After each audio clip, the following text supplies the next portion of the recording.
This liver we got from our health food store. This is half of a liver that they sold to us. And I see it's 100% grass-fed beef liver. And what we do is we ask them to cut it up in thick chunks. Let me show you one here. This is one chunk of liver.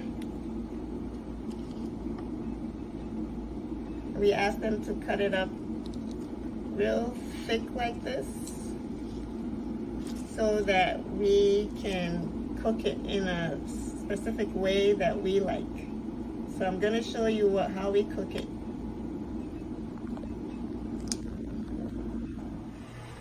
Okay, this is fresh liver that we got from our health food store. I'm going to use this in the demonstration here. So after the water boils on the stove, I take one liver. See, it's a really thick chunk here. And then I put it in the water. And then I time it for 1 minute.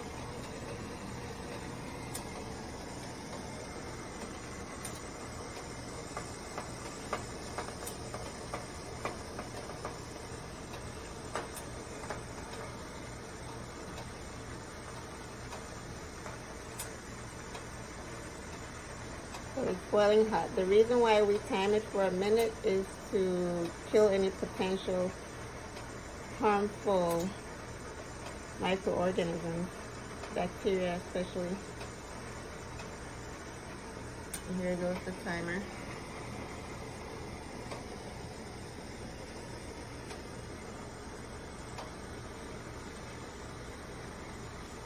You're gonna see that the outside will be fully cooked, but the inside is still gonna be raw, and that is actually very nutritious and highly bioavailable.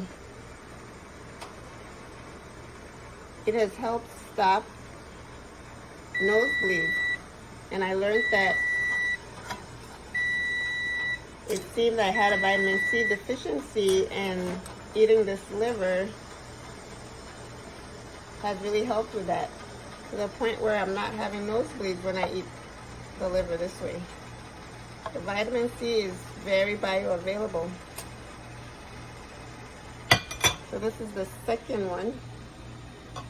I'll just take that and drop it also in the water. And time it again for 1 minute. And this water right here is cold. We use filtered water. We have a countertop filtration system that I can show you. This is our countertop filtration system from Aquasana. This is the new model. We had the old model for many years, since 2017 or so, or 2015 maybe. This is the newer model we just got a few days ago. And the water filters through that here, and then we pour it into this canister.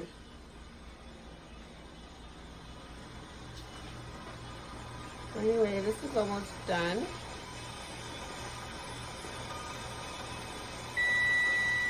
So that, and then I take this out. put it in the cold water. I would say more like room temperature, I guess.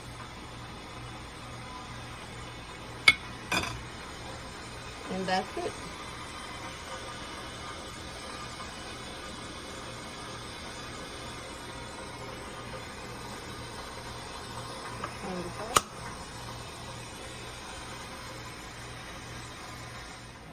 Okay, so this is what the liver looks like after it's cooked for a minute and you cut through. You see it's still raw on the inside. Very nutritious, very nutrient dense. There's so much that you can gain from this. Nutrients are really bioavailable. And then usually after that I put it back in this container here so that I can, cut it up a little bit every day. I just store in the refrigerator until it's done, and then I cook another batch. I cut these up into little cubes so that they're like little bite-sized chunks. So this is my breakfast here. This is the soup bone that I cut up and cooked yesterday with some salt and its own juices, and some potatoes that I made that I have in the fridge, and I just warmed up. I warm it up in the oven with the meat, and I steamed some broccoli, and here's the liver that I cut up, and I always eat it with some butter. I can do another video with how I make the potatoes. That could come up later. But I have some seasonings in there. I like thyme, and I like onion powder, ginger, paprika, cayenne, just to spice it up. And definitely cook with butter and a little olive oil and some onions. So that's my breakfast. I forgot to add that this is the boiled egg here. Let it boil for about 10 minutes. And this is my vitamin D that I take about 6 drops with breakfast. Just drop them onto the meat so they can absorb properly, because I found out that my vitamin D level was really low. Usually, after I have this kind of breakfast, I don't eat again till a small supper later, around 5 o'clock or 6 o'clock. And yeah, that's what I usually do. Once in a while I'll have a cup of hot chocolate in the middle of the day, but that's about it.